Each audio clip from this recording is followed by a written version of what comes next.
What is up, guys? It's Toya and welcome back to my channel. I really hope everybody had a great Thanksgiving, and you know Christmas is coming up, so I hope everyone is having a great holiday with all that's going on.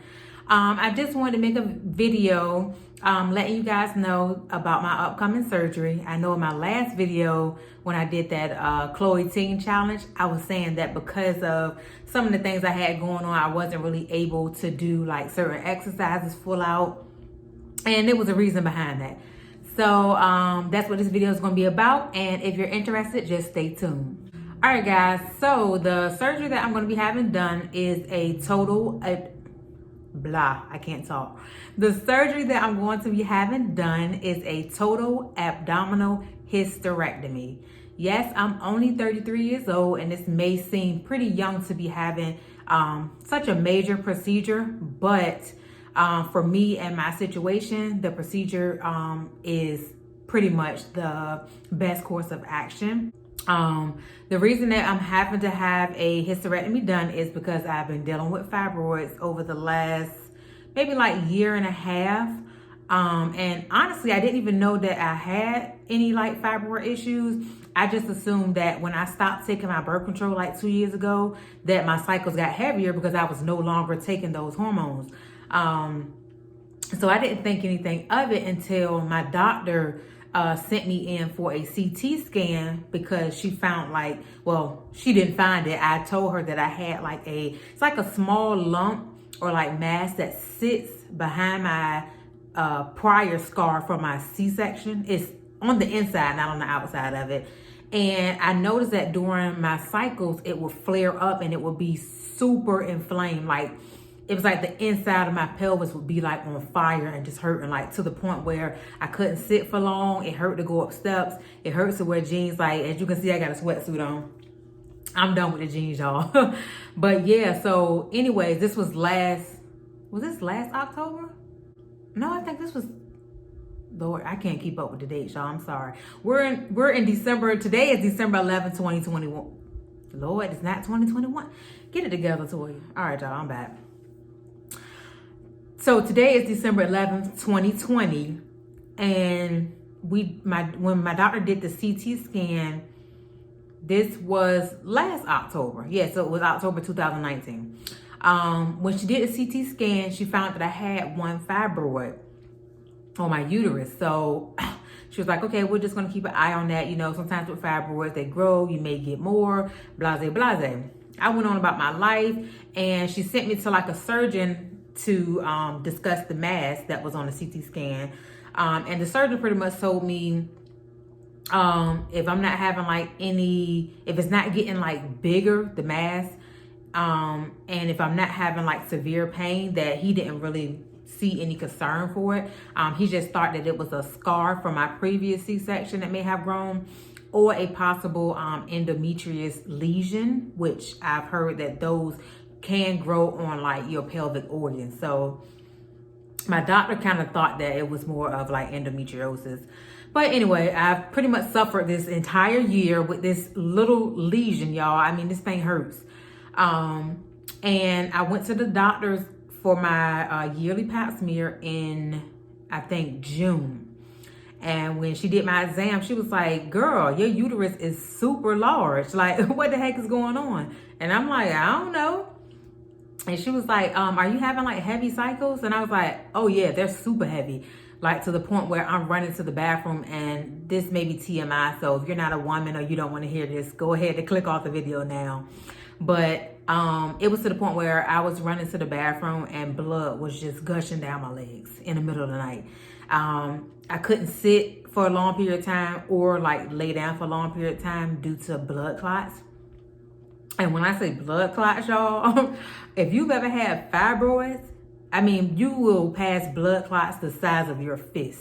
I'm not talking about no little grape seed type blood clots, y'all. I'm talking big blood clots, ones that would scare you to death. You would think you dropped a baby in the toilet. So yeah, so when I told my doctor that, she was like, oh, girl, why you ain't tell me? And I was like, I don't know. I just thought that I was having heavy cycles because I stopped taking my birth control 2 years ago. I didn't think anything of it. So she sent me to the lab because she wanted to make sure that I wasn't anemic. Of course I was. So she put me on iron pills that same day. And it's crazy because I was always feeling weak. I was always tired, but I honestly just contributed my, why can I not talk today? I honestly y'all know what I'm trying to say. Look, I thought I was tired because I just always be tired.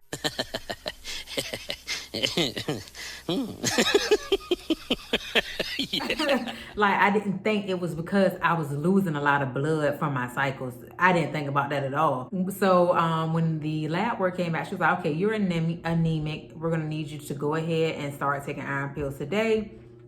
So of course I went to my pharmacy, got iron pills, started taking them, and I did start feeling better. So the iron pills did work. And the next time I had my lab done, I think like 2 months later, she sent me to a hematologist and everything was normal. So anyways, that was in June that I had the pap smear and she discovered my uterus was enlarged. So at that appointment, she put me on iron pills and she also scheduled me another appointment to have a transvaginal ultrasound. And that's of course when they use the ultrasound wand to insert into your vagina to just get a picture of your pelvic organs. And during that appointment, we discovered that I no longer had one fibroid, but I had 4. So within less than a year, I grew 3 additional fibroids. My biggest one at that time was 6 to 7 centimeters. I'm not sure. I can't compare that to a fruit. Everybody's like, is that the size of a lemon or an apple? I don't know. I'm not good with measurements. She showed me like the picture of my uterus and how they looked. And that's the reason my uterus was so enlarged when she did my pap smear in June. So at that appointment, when she went through that, and we talked about how heavy my cycles have been and how I was becoming anemic and things like that, she did go through options with me. One was I think it's called a ablation, which is where they go in and they burn the lining of your uterus. And that is supposed to stop you from bleeding. She did tell me that for some women that doesn't work. It can be temporary. It can reverse itself. You can have all type of side effects. So once we went through that, I definitely said no to an ablation.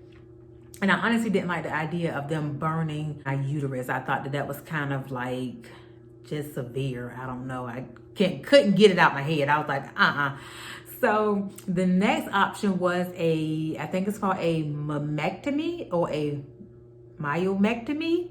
And that is where they go in, they use instruments to go in and retrieve the fibroids from your uterus. So they just go in, pull those fibroids out, and that's the procedure. It's like an outpatient procedure. She said since I'm 33 years old, actually I was 32 at the time. I just had a birthday in October. Yay, happy birthday to me. All right, back onto the subject. So she said that procedure usually does not have a success rate in young women. That's a procedure that she would usually recommend for someone who is close to menopausal years. I'm nowhere near close to that. And she said that if I wanted to have that done, she would do it, but it's a chance that my fibroids would grow back, or they would like intensify. Like they would grow back ×2 within a year or 2. And from experience and knowing people who have had this procedure, and even like watching YouTube videos and things like that from women that have had this procedure, every single person I know that has had this procedure, fibroids have grown back and have grown back ×2 or 3 within a year or 2. And I told her, I said, look, if we're gonna figure out a course of action for me, I don't want it to be temporary. So she said, do you want any more kids? I said, girl, how long I've been coming to you? You should know by now I don't want no more kids. My daughter is 8. She's about to be 9 next month. And me and my husband made the decision years ago that we didn't want any more children. So for me, whatever she needed to do that would be a permanent solution, I was okay with that. So she mentioned a hysterectomy. And of course, I had a million questions because I was like, okay, so what are you taking out? And she's like, well, for you, I would take out your uterus, your fallopian tubes, and of course your cervix. They would leave the ovaries in because I'm young. My ovaries are healthy and there's no need to remove them. She would create what they call a vaginal cuff to stitch up my pelvic floor where my cervix once was, which I found that kind of weird, but yeah, so that would be the procedure. It would be like an hour and a half. I would have to stay in the hospital for a day or two. Of course, they want to make sure your bowels are moving, you're able to urinate and things like that. So yeah, when she asked me if that's what I wanted to do, I came home, talked to my husband, and he was like, do what you need to do. It's, you know, it's your body. You want to do it for your health. We know we don't want any more kids. If that's what you need to do, then do it. So called my job like, yo, I'm about to be off because your girl got to have surgery. So yeah, I'm going to be off for at least 6 weeks. My surgery is scheduled for this Monday, December 14th, which is 3 days away. I actually sat down to do this video because I just left my pre-op appointment, and that appointment just included like my doctor going over the procedure with me, what I can expect coming into the hospital, being in the hospital for 2 days, things that I need to prepare for leading up to the surgery, like bowel prep, which I have to do the day before. It's kind of like a prep that you would do if you were having a colonoscopy. You just drink the Miralax, and of course, you're just gonna go to the bathroom all day. I'm not looking forward to Sunday, but anything I need to do that's gonna make it easier on my body after surgery, and make it easier on my surgeon during surgery.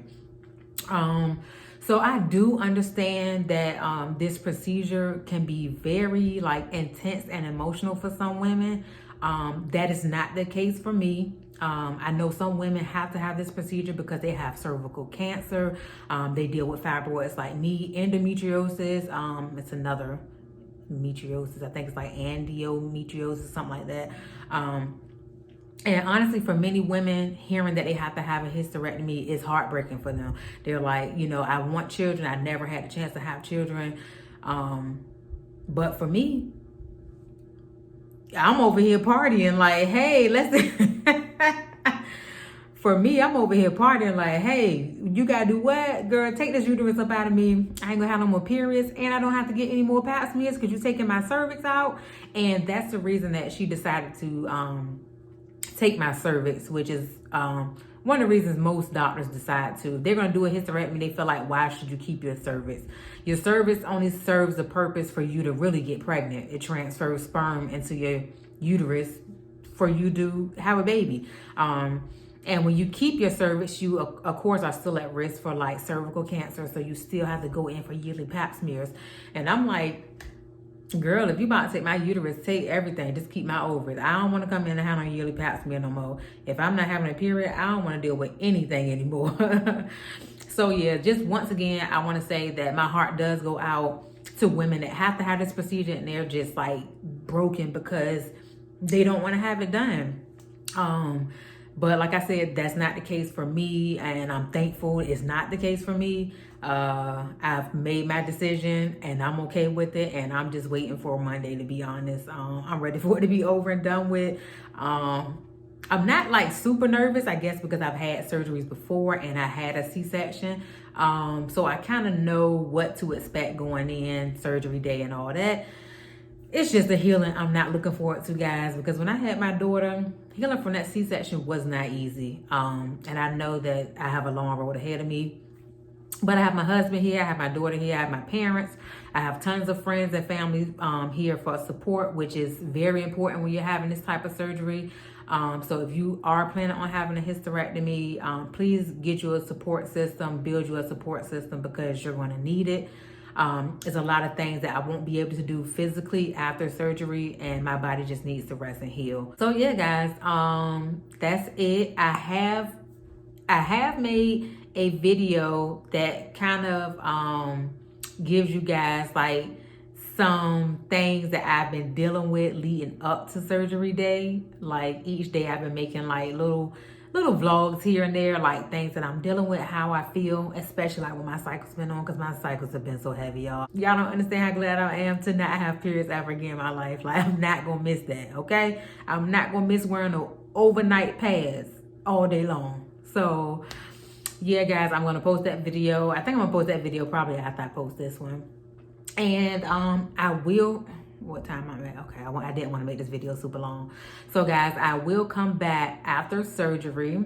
I was thinking, did I want to film surgery day? Probably not, because when you get in there, it's like you're in there and they're hooking you up to stuff and they're asking you questions like, do you have a will? Just scaring you half to death. And the anesthesiologist is like, okay, so this is what I'm gonna do. I'm pretty much making sure you stay alive. So yeah, I probably won't film that day. I'm just gonna be trying to take it all in. But I will come back after surgery just to let you guys know how the procedure went, how I'm feeling, how I'm recovering. I just want to be super transparent with you all. If there's anything I'm going through, I want to be able to share it. I'm a private person, but I'm not a private person, if that makes sense. I just feel like, you know, I want to share my experience because you just never know who it will help. So yeah, guys, I hope you enjoyed this video. Please send your prayers up for your girl, because I'm going to need them. But seriously, guys, thank you so much for tuning in. I hope you guys enjoyed this video. If you have any comments, any questions, please let me know. Drop them down in the comments down below, because y'all know I'm going to respond. And also, if you have not done so already, what you waiting on? Make sure you hit that subscribe button. And I hope you guys have a great, great, great Christmas. Thank you so much for tuning in, guys. Until next time, be safe, be blessed. Peace.